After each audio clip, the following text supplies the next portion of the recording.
Chief Intelligence Correspondent Catherine Herridge in Egypt's response to the brutal murder of 21 Christians. Good evening, Catherine.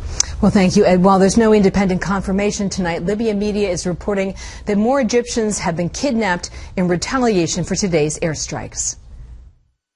Egyptian warplanes struck Islamic State targets in Libya today, just hours after the terror group released a grisly video showing terrorists carving off the heads of nearly 24 Egyptian Coptic Christians.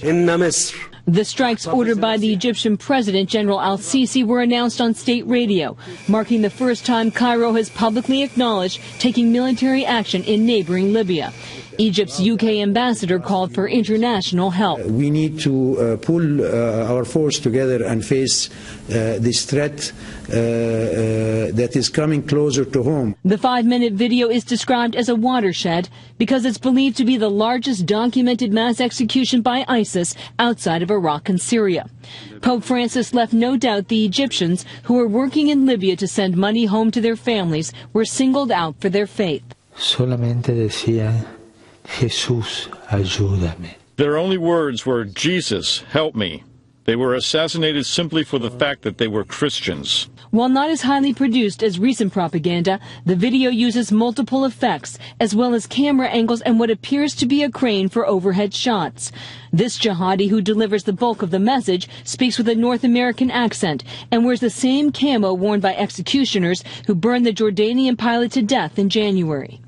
Analysts say this is significant and meant to show coordination between ISIS in Syria and North Africa. All that is telling me that this is now the rise of an international, organized ISIS jihadist group. Video references to Rome are not only about targeting Christianity, but meant to draw on Libyans who resent Italy's colonial past.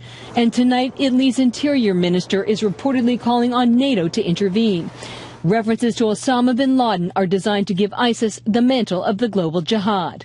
Look, this is the beginning of a genocide perpetrated by the jihadists of ISIS. On Fox and Friends, a Muslim community leader condemned the executions. So it's a diabolical violation of Islamic morality.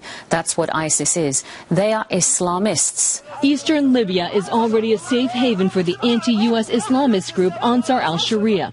And Derna, the focus of today's airstrikes, is home to the training camps used by former Guantanamo detainee Sufyan bin Kumu to launch the 2012 attack on the U.S. consulate in Benghazi, which killed 4 Americans, including Ambassador Chris Stevens. These latest murders indicate ISIS is working with Ansar al-Sharia in Libya and has successfully set up an affiliate nearly 1,000 miles from its stronghold in Syria. Ed. Catherine Herridge tonight in Washington, some really disturbing images.